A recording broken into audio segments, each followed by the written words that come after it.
We're rolling. This is an interview at the Hampton Inn, Commack, New York, February 27th, 2003, approximately 1 p.m. Interviewers are Mike Russert and Wayne Clark. Could you give me your full name, date of birth, and place of birth, please? Okay, the name is David Wolnowitz, W-O-L-N-O-W-I-T-Z. The date of birth is March 9th, 1923, and I was born in the Bronx, New York. Okay. What was your educational background before you went into service? High school. You finished high school? I was short a year. Okay. What do you remember about Pearl Harbor? Where were you when you heard about it, and what was your reaction? Well, I don't think too many people knew my age at that time, knew where Pearl Harbor was, unless it was, you know, you were in the Navy or something like that. I was with some friends. We were up in their house. We were at Pearl Harbor, and then we tried to figure out where it was until we heard on the radio it was in Hawaii. But after hearing that, we didn't know how important it was. And later on, we found out how important it was. And then everybody got excited. Did you enlist or were you drafted? I enlisted. Why did you pick the Air Force? Air Corps at the time? Well, I always liked airplanes. I had never flown. And I used to go down to Floyd Bennett Field and watch the planes, but I had never flown. Okay. Were you enlisted then instead of drafted? Could you tell us about where you went for basic training and? Basic training. We didn't have much basic training. Okay. Went to Atlantic City and we marched up and down the boardwalk. They took us to the rifle range. I think we were 5 shots with the old Springfield 3006, and that was basically the basic training that I had. Where did you go for any specialized Air Force? I went to mechanics school. Well, to begin with, I had taken different tests that they gave you, and I was colorblind. Right? And I wanted to fly, but they said I was colorblind, I couldn't. So I was sent to mechanics school. From mechanics school, I went to, which was in Goldsboro, North Carolina. Then I went to Chanute Field, Illinois, and I became a propeller specialist. From there, I went, I believe it was Fort Dix, and we shipped over on a boat at that time. Did you go in a convoy? To Fort Dix? Oh no, you said you shipped over. Overseas. Yes. Did you go in a convoy of ships? Oh yeah. In fact, it was funny. They took us over there and they placed us around the ship. I still don't know what they call it around, as spotters. If you see anything, call it out. Doesn't matter. If you see anything, call it out. And we were a number of ships. And I happen to have very good eyes. I may be colorblind, but I had good eyes. And I'm looking, and I see something all the way out there, and I can't make it out. So I said, oh, they gave us that mic. So I pressed the mic. I said, I see something out there. Where are you? I says, I'm over here in the middle of the ship. Which side? Port side? I says, I don't know which side. If you're going for ahead, I'm on the right side of the ship in the middle, all the way out. About that time, well, you hear the beep, beep, beep, and they're all Army personnel below deck, and the destroyers or whatever they were, cruisers, they start scooting all around over there, and an officer came over, and I thought he was going to take me down, because I didn't know what I seen. Right? He says, you done the right thing. He says, what it was a box you've seen all the way out there. And sometimes the subs will put their periscope in a box. So apparently I'd done the right thing. But you never saw a kid more scared in your life.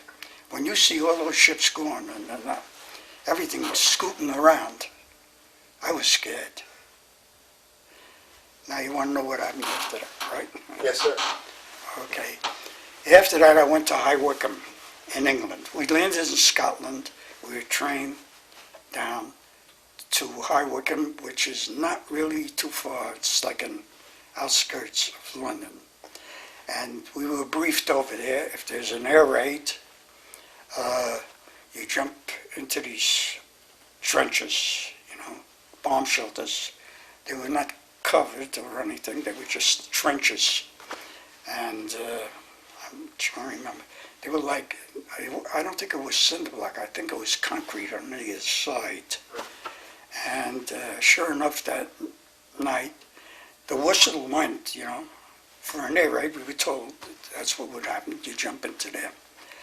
I don't know that anything came over, but it was pitch black.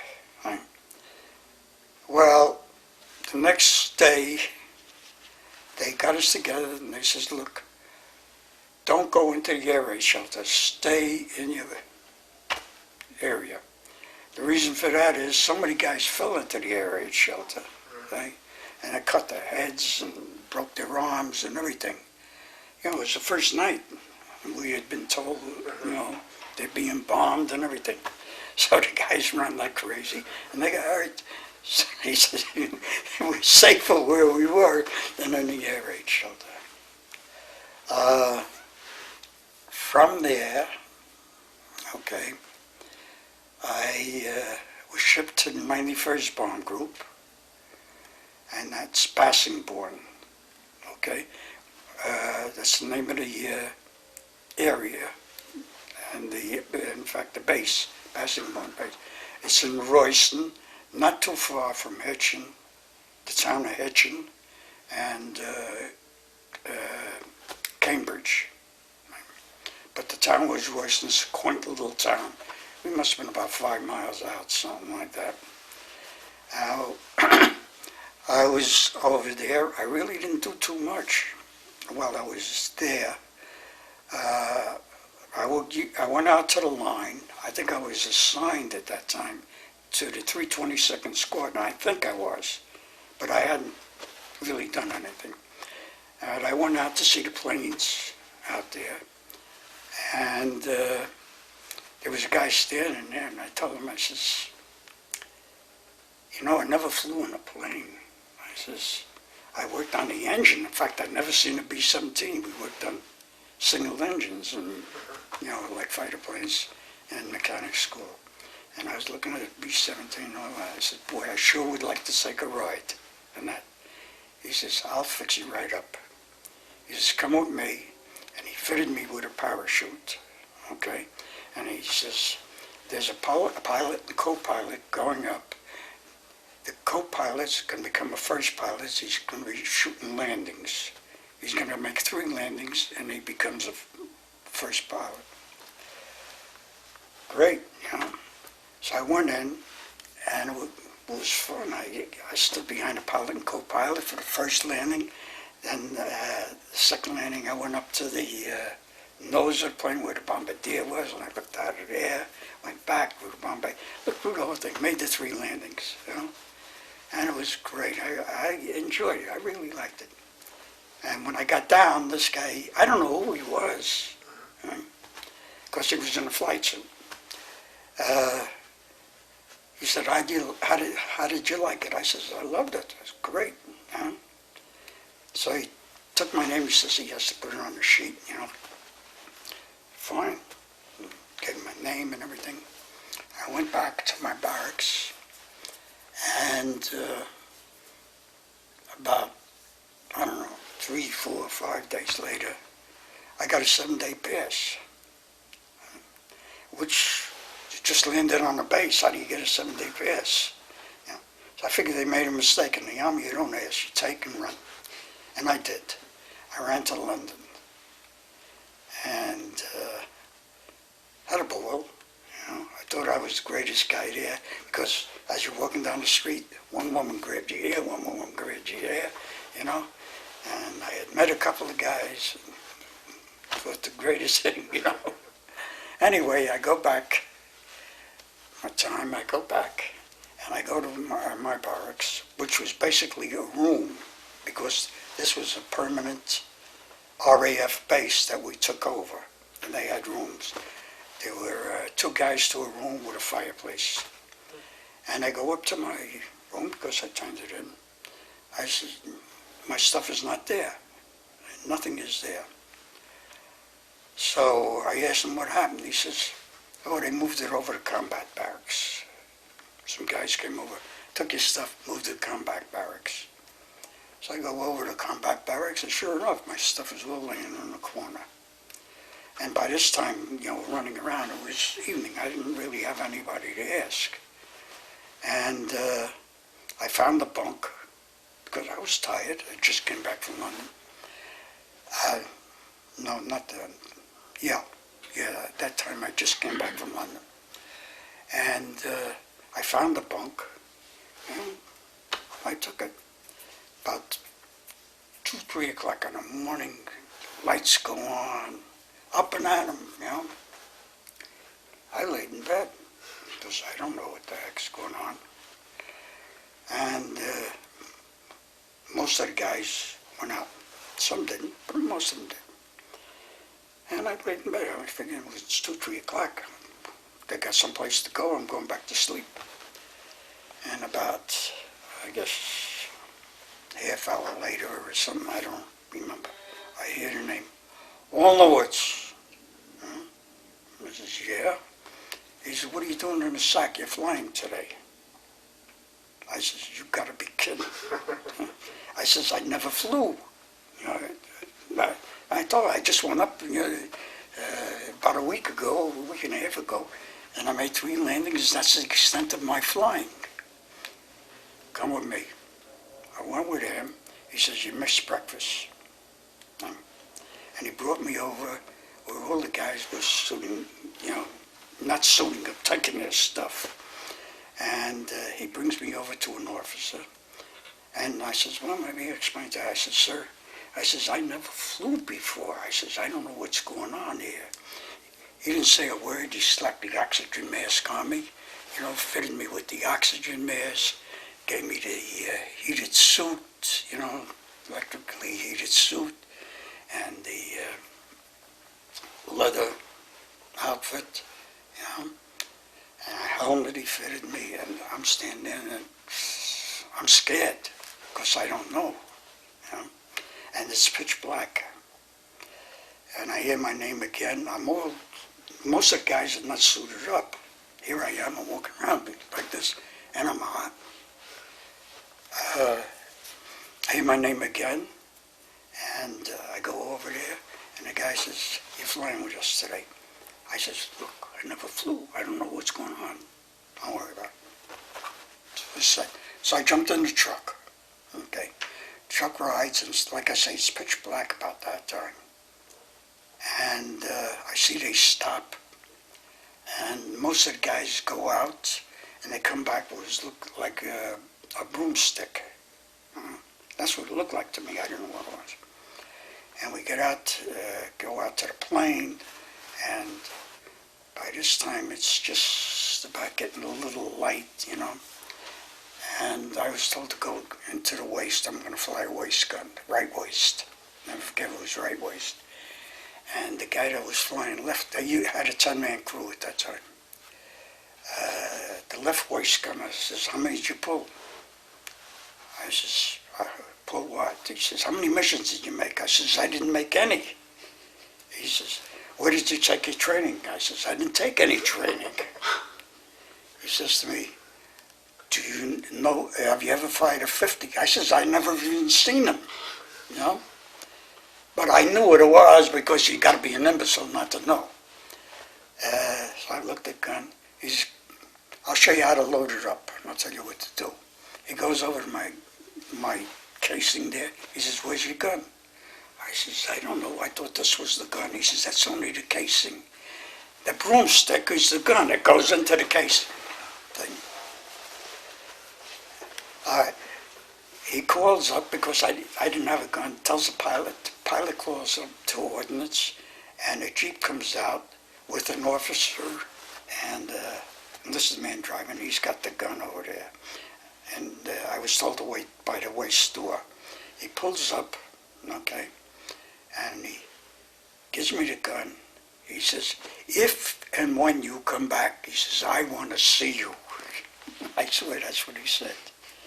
Well, anyway, the guy showed me, put the gun in there, and loaded it up, and told me how to work the oxygen and everything. And I did. We didn't run into much trouble at that time because we were still bombing France. I was there fairly early. We were still bombing France. France was occupied. But I didn't know what flak was. Right? And I'm looking at these bursts coming up, black bursts, and like a white burst. They tell me it was pink, but I'm colorblind. Anyway, I see it, and it looked nice. They told me that's flak. And we got a couple of holes in the plane, but nothing much. And we landed. On the second mission, I went up, and I never got any training.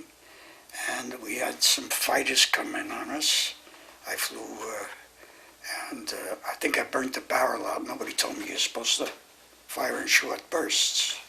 Right? But I got so nervous I held the trigger down.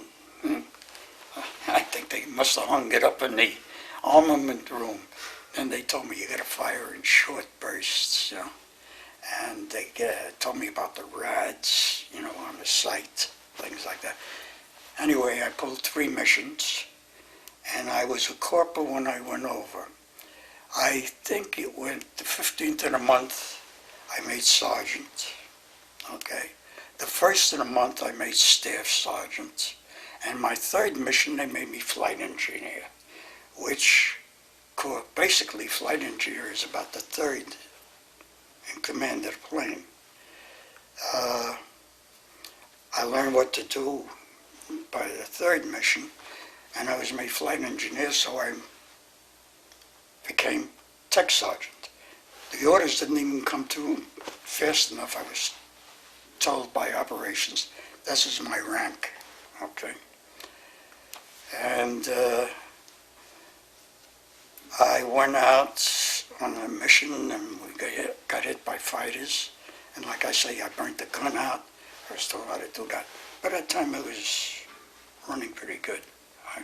You learn fast, let's put it that way. And that's one story. How many more do you want? Now, let me ask you something. What happened after that first mission when you went back? Did you? I didn't go see him. Oh, okay. I didn't go see him at all. Well, I wasn't going to be chewed out. He didn't remember, I'm sure. Yeah. Never seen him. But he must have been the ordnance officer. See, we bring our guns, and when we get through with the mission, you take them out and you bring in them. And the truck bringing you back, you stop, you drop off your guns. The ordnance guys clean it. Some guys wanted to clean their own guns.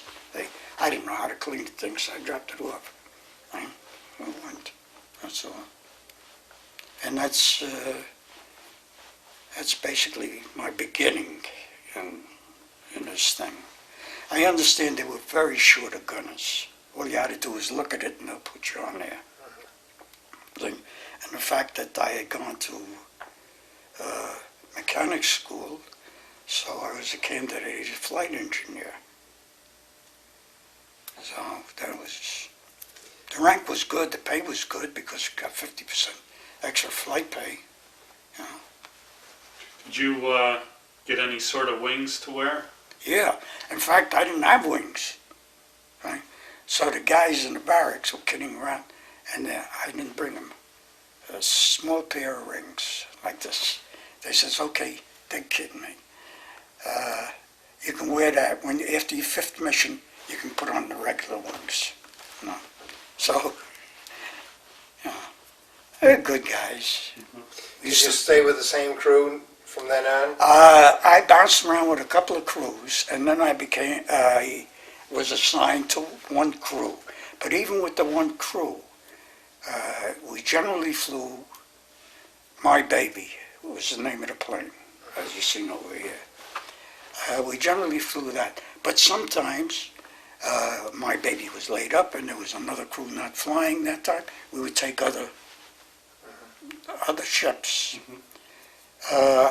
My crew went up in another ship. What the heck was the name of it? Nah, Jesus, slipped my mind right now. I just had something happen where, I'll tell you about it. Dusty Rusty or something. Anyway, they were assigned to another plane, and I couldn't fly because I had gone to London, and I was a big shot. I took a shave by a barber over there, haircut and shave. Well, the guy shaved me, and I got like the 7-year itch, they call it. Hey, my face was raw meat. Raw meat, I couldn't wear an oxygen mask. I went on sick call, and this happened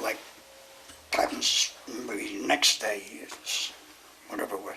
Went on sick call, and all they done for me, they said they couldn't do much. They painted my face all black. It looked like, everything was black all over here. Wherever he shaved me, oh, did that hurt. I never realized it. Anyway, so I couldn't fly the mission. And they went up, and they got hit by flak, and the crew blew up. The only 2 guys survived, Boland, and I never knew the other guy that survived. I didn't learn that he survived till after the war because we thought they were dead. The Army doesn't tell you who survived, who didn't, But after the war, I found out that Boland was alive. Now, what had happened is, when the plane blew up, they had backpacks on. We wore parachutes that you clip on. They had backpacks on. They were both in the nose. It was a Navigator and Bombardier. But at the time, I didn't know this. They blew up, that's it. After the war, I found out what happened. Everybody was killed. The Bombardier and Navigator, they were blown out because the plane blew up. They were blown out. They had backpacks on. They had parachutes. When a plane blows up, you haven't got time to hook onto the chute. You just go, You ever seen them blow up? They just go. And apparently they bailed out and became prisoners of war. Now, I knew about Boland, and the other guy, I can't think of his right name, because this was about a month and a half ago. His son got in touch with me, right? And that's how I found out the other guy's name. He wanted to know if I had a picture of his father. He lives in Illinois, and his father lives in Michigan. Then I found out who the Navigator was. And I mailed him the picture. I didn't think it was him in there. And apparently not. He might have taken somebody's place too. But the rest of the guys I know. And I sent him the picture I brought over here of the crew. And he's not on it. Because the guy told me, his son told me, he said he never took a picture. They never took a crew picture. So apparently he must have been on maybe 3rd mission or something like that. They didn't take pictures till you had a number of missions in. And How many missions did you fly? originally I was supposed to fly 25. Okay. And what happened is, around my 18th, somewhere around there, I was taken off the crew, and the radio man was taken off the crew. A pilot and co-pilot were also taken, and any of the big, this was before the invasion, any of the big shots, we had quite a few of them come down. If they wanted to go anywhere, we took them, we were the crew to take them, which was a terrific deal. Went to Scotland, went to southern England. I don't remember all the places we went to. So we didn't fly combat. And we were always broke, as you know, like the guys especially to fly, because they spend their money, because if they go down, they won't have a good time. And I think I flew my CO, he got married over there, flew him up to Scotland, you know, though he was a pilot, but he was with his wife, and the pilot and co-pilot, myself and the radio man, flew him up there.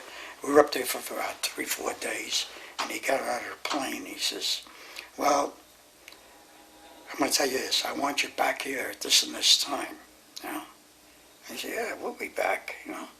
He says, and I know you're broke, and he dug in his pocket, and he gave the radio man and myself a nice wad of money, because we were in Scotland, and we enjoyed it, we had a good time. And we did meet him, and we came back.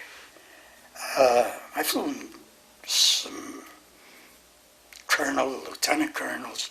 I flew them down to southern England, where they were going to look at the troops. We were only there for a day or 2 days, something like that.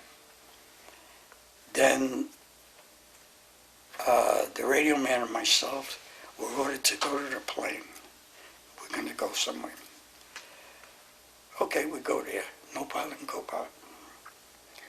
Anyway, a general comes over with his aide and gets in the ship.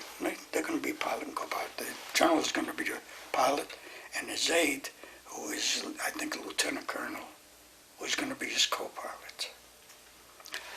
And I get in my position behind him, okay? I'm not going to, should I mention it? I better not mention his name. He's dead anyway. So, well, he's dead, it shouldn't matter. You can name his name then. Huh? You can tell us who it was. His family did. That's what I'm thinking. That's what I'm okay. thinking. That's where he must have had family. Anyway, starts the engines, revs up. He goes on the taxi strip, you know, and we get on to take off. He revs up the engines, okay, and I tell him, sir, you got to turn, at that time it was generators, got to turn the generators on, you got to prime the hydraulic system. I'm trying to remember all those things, I don't remember all of them. Anyway, a number of things. And he gets a call from the tower, he can't take off, okay. So he's got to do other things. You can't take off, you lower the engine, you got to do other things. And I told him that. So, because he wasn't doing it, you know. So I made the mistake. He says to me, who's flying this airplane, you or me? I says, you are, sir, but apparently you don't know the plane. And, okay, get back on the runway, flips, we're taking off, and then his co-pilot, the lieutenant colonel, he's just sitting there. The first thing you do is bring up your landing gear, because that's a drag, you know. He doesn't know, and you can't tell him because there's so many switches. What am I going to tell him? The third from the right and the top from the bottom, you know. So I pushed him on the side, and I hit the switch to bring up the landing gear. Well, then what happened is we went. It was someplace in southern England, and we came back. Next morning, the radio man and myself were back on combat. Apparently, he turned us in. So we were back on combat and went back to our crew. But what a deal. That was a sweet deal. And Were those ever counted as missions, or just... Excuse me? Were those ever counted in your missions? No, they're not counted as missions. But I didn't care. Yeah. You know what I mean? Yeah. It was a good deal. We went all over. Yeah. How long did you do that? I don't know. It must be about a month. Something like that, close to it. Anyway, about a week and a half, 2 weeks later, Stars and Stripes, they got a strip over here.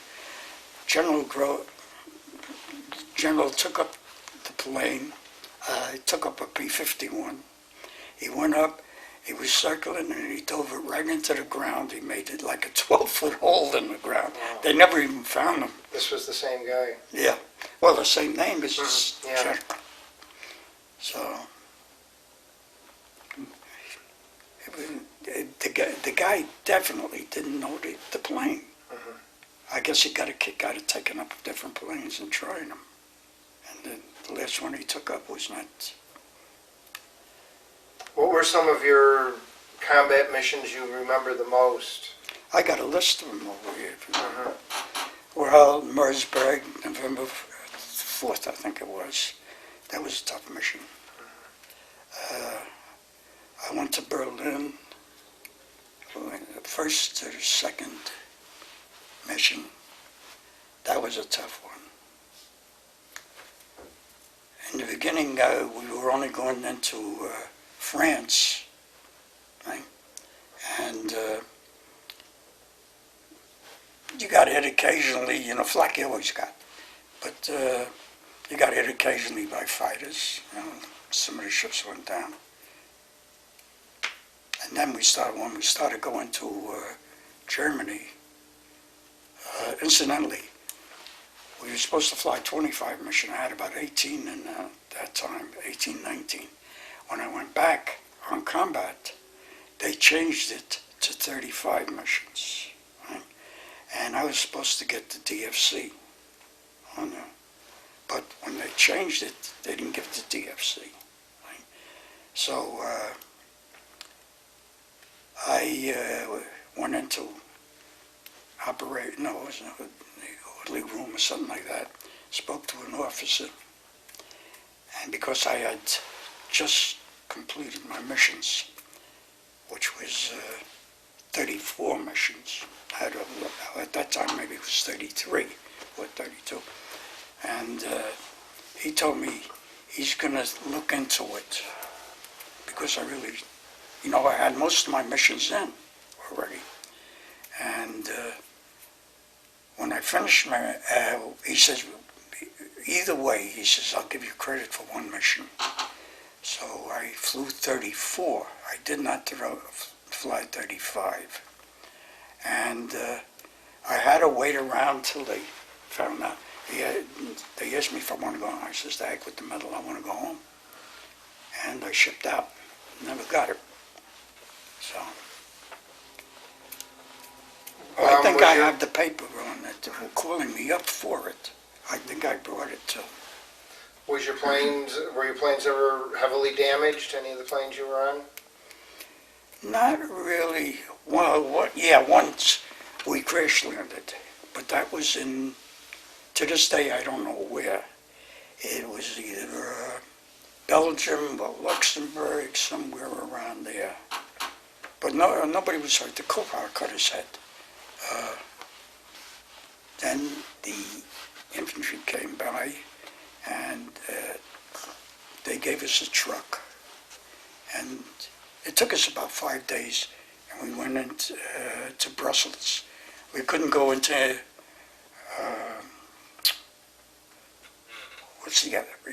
Antwerp. Is that the name? I can't think of it now. Antwerp, where we wanted to go, because that was closer to where we wanted. But they told us that's being bombed all the time.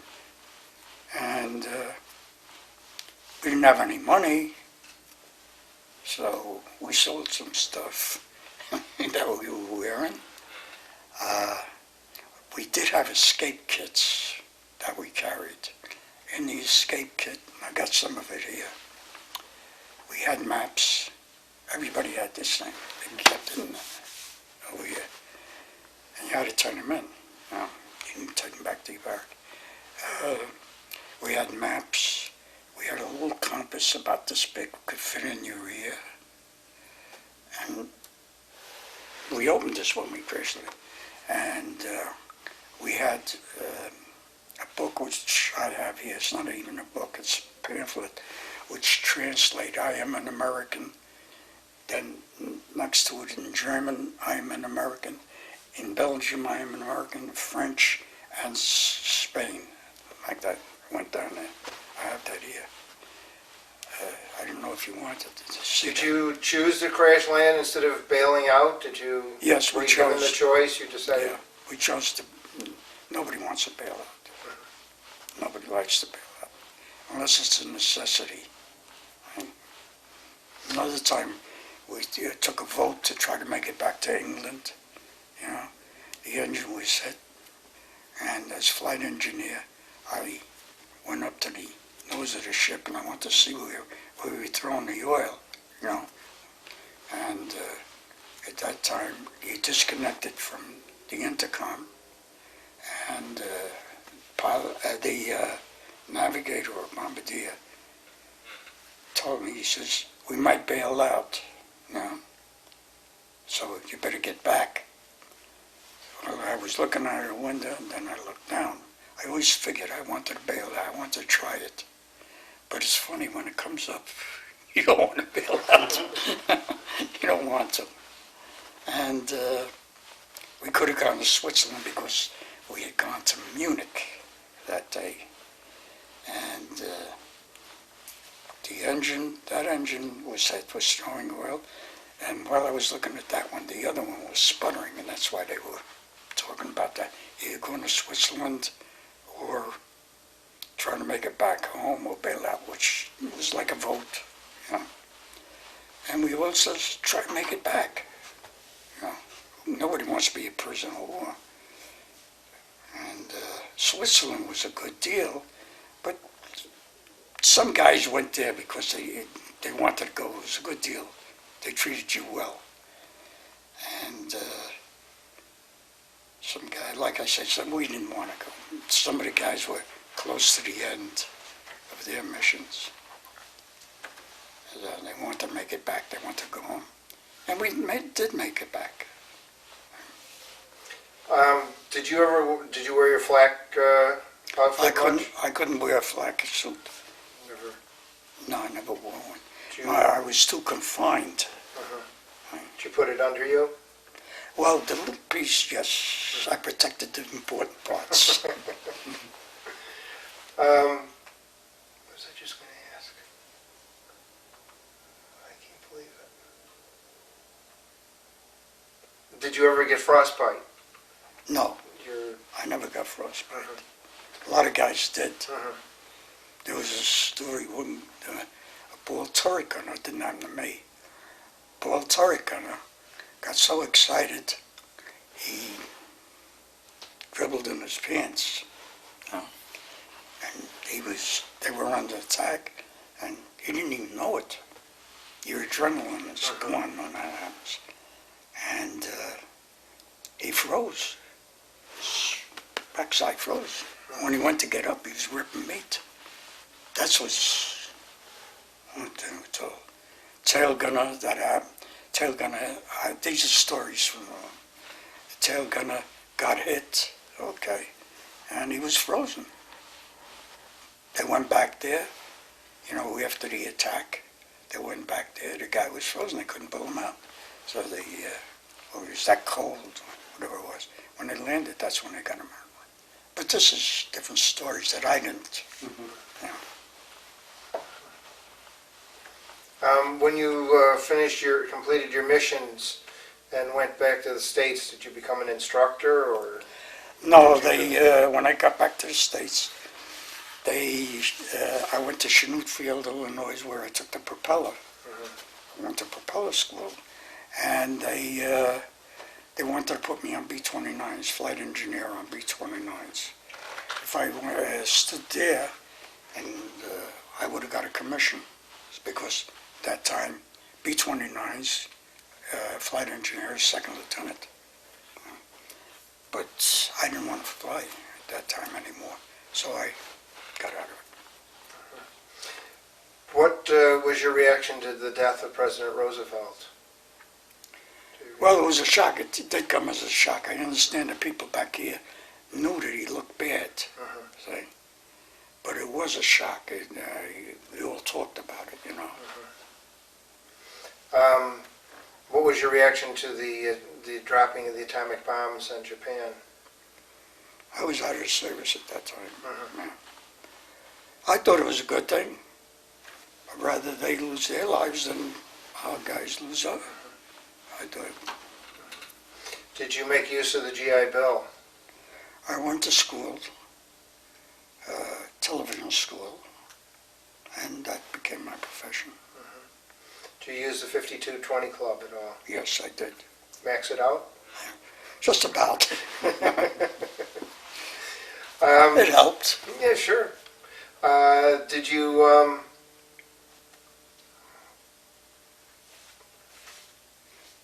keep in contact with anyone that you were in service with? Yeah, there's a guy, Seymour Gold. We're pretty good friends. We call each other quite often. He lives in Florida. Do you belong to any of the veterans organizations? Yeah, I belong to the 91st Bomb Group, which is, we have our own unit. That's quite active. They have reunions and different things like that. 8th Air Force? Yeah. And then the 8th Air Force is down in Georgia. And then the Republic over here, I don't go there too much. They have like a museum. And I go down there occasionally, you know. But I sign up in that. You've been to reunions? I've been to one. I really haven't had. It was very nice. It was down in Orlando, Florida, wasn't it? Yeah, it was very nice. They made you feel really good. Nice You have guy. some things you said you had to show us then. How about showing us your jacket first?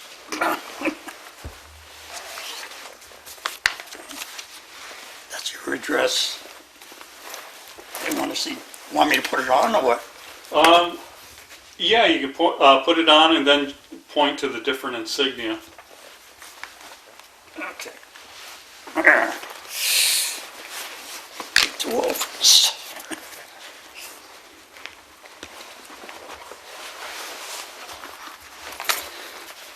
Okay. This was my baby. This plane went down. This is original. These wings up here were original that I wore on my uniform. This is not. This is the 91st Bomb Group emblem. Okay. Gee, I don't have the. I didn't put it on. 322nd Squadron. I didn't put that on. Where's the patch? On this side. Yeah. This is a. No, I don't think this one is original. The only thing that really is original is this on it, but it looks good. Now, did you paint that, or did a friend of yours? No, they painted that in Europe, in England. Oh, I see. Yeah. My other jacket, the one they stole, that was all original, naturally, and that was over in England. Okay. And what do you have in here? Okay, this should be interesting to you. This, one of the guys gave me for luck. He completed his missions, and this is a British helmet with our glasses. This is British. They made much better suits than we did. If you look at this. Now, did you actually wear that? Yeah, I helmet? wore this, sure. This was, if they give it to you for luck, you wear it. If you look how this is made, it's like a chamois inside. The American uniform helmet was like a, what do they call it? Like the fur inside, but they put it in the jackets. Yeah, and the leather would crack. Our leather crack. All the British stuff was much better. Not that it what mission did you receive that on? And I must have received this maybe about my 15th, 18th, 20th, I'm not sure. Now, those goggles. He completed 25. Right? These goggles, there was the rubber here, but Okay. that's our goggles. And what we could do, because the sun was so strong, we changed the lenses over here. Right? And we had color lens. But these goggles were no good they would fog up on you. You couldn't see anything. So it's very seldom that you put them down, unless you were in combat. And if that fogged up, you lifted them up. And they came out with goggles that I think they used today, some guys, you know, the big goggles goes around. That's this. That's each squadron, and the one in yellow is the 320. Okay. This is the 322nd, okay, as you can, I don't know if you can make that out. Yes. Yep. Okay, 324th, these are the different squadrons. 8th Air Force emblem, and this is the group, squadron, 91st Bomb Group. That's the 324th on the bottom. Yeah, and the 401st, 401st. 323rd.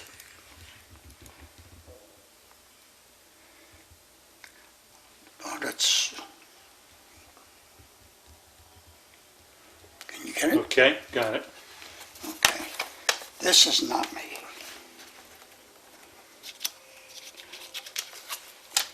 This is me, and this is me. I don't know if you want that. Oh, yeah. But this... Now, is that wearing this This helmet? helmet? I think Gee, so. it looks like it. Yeah, that is the helmet. I think I have another picture with the old helmet. The reason I cut this out is to show with the parachute I can have it. Okay. So, Okay. okay, Yep. There's my baby. yeah, this is my crew.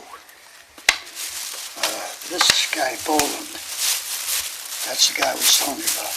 He was a bombardier, he's alive. This guy I was palled out with occasionally, that's Doyle. Tex Doyle, we call him Tex. And they were... Now, can you hold that out like that? Yeah, Okay. Now, whereabouts are you in that picture? I'm right here. This is me. Okay. Boy, was I young. How old were you at that point? I don't know, 19. Well, let's see, let's figure it out. I'm going to be 80 next week. Wow. Okay. So this had to be in 44. Okay.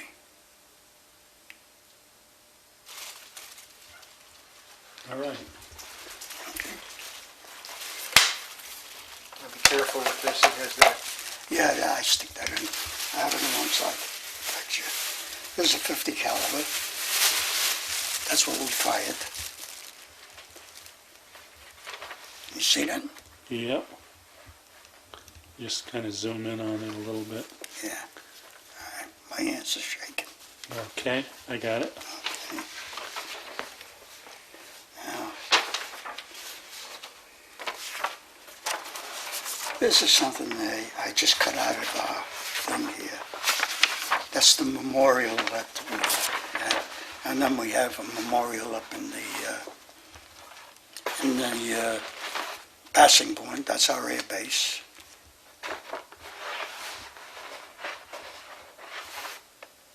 I know what that is. I've seen some of those. Yeah, I've seen them. Yes, they've been, That's the things that go into the helmet. Okay. All right. those are This is interesting. my discharge. You don't want that. Sure. We'll take, if you don't mind, we take some of these things downstairs and they'll copy them for us to put in your Okay. folder if you don't mind. Sure. Okay.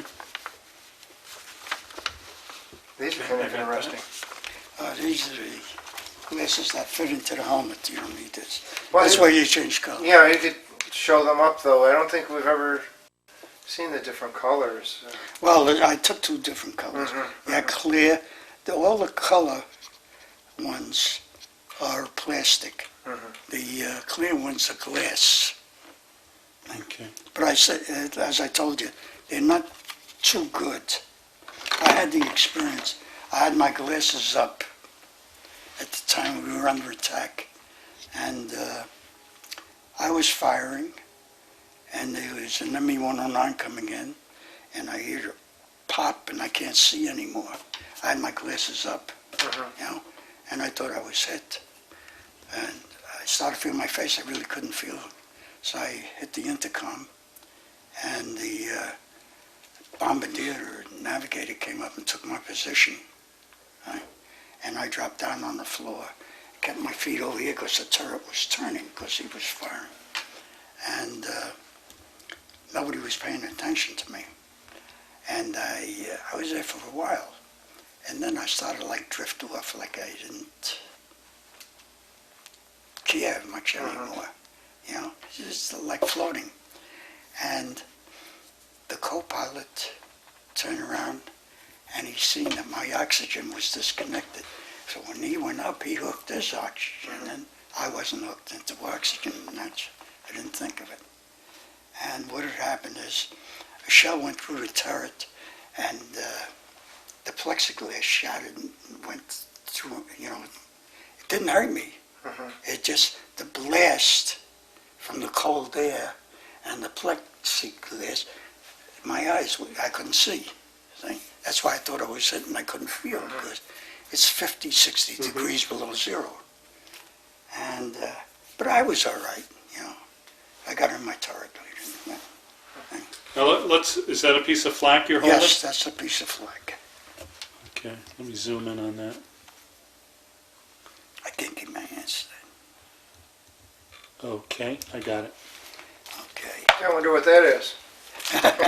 Well, let's see, probably yelling, don't need. I just have it. All right. This is the escape map. This one happens to be of Spain. This is when you went in enemy territory, you use this. Now, is that made out of silk or It's rayon or something? It's made out of something. You can feel it. Maybe you can tell better than me. Oh, I wouldn't know. It looks like But it's it's- silk. Probably It's- silk, I think most of those were. Have you seen these before? I don't think. Well, somebody else brought one in, and he had a couple of them, but I guess they were popular with the girls, that they used them for scarves, he said. Oh yeah, this was popular over here, Yeah. not in Europe, because this was supposed to be returned. I took it out of that pack, you know, because there was a number of maps in there. What's that?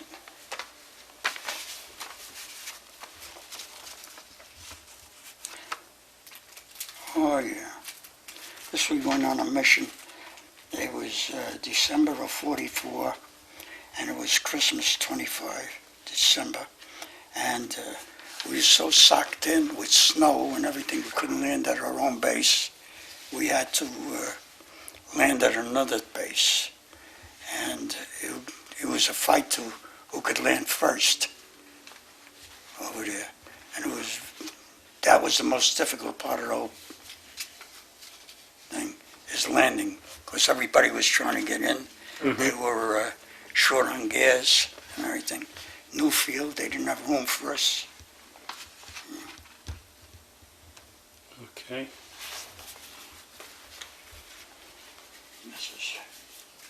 What's this? Oh, this one I got the marksman medal for a carbine. The only thing I don't know why they got a carbine there. Notified. All right. Now, did you ever see a jet? I know you have a picture of one. Yes, I seen this jet and I fired on it. He came down so fast, okay, and he went right between the group. And this is not a jet. This is a rocket. Rocket plane, yes. This is a rocket. Yeah. And when we got back to base, we were told, you don't fire on him, don't pay any attention to him, because he doesn't have guns. He's just there to distract you.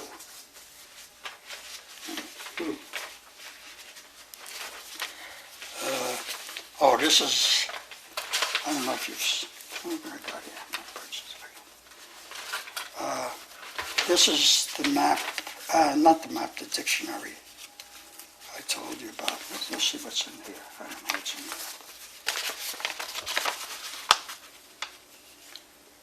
Oh, this is when I joined the reserves, after that, Naval Reserve. Now, are these photographs you took? No, somebody else took that. They're color Yes. photographs. Yeah. I gotta see, maybe it is the one. I have a friend. This is when you went down in enemy territory. They have English here, French here, English again, French. I think that's what they referred to as a pointy talkie. Well, I don't know where the point talking comes in. And you got Dutch over here. And you got Spanish, I'm sure. Yeah, here's Spanish. Spanish. Okay. This was all in the escape kit. Here's another I'm one. going to make copies of these. Okay. I'm going to make copies of these if you don't mind. I've- Thank you. This is also the same idea as this, which was in there. Let me see what language this is.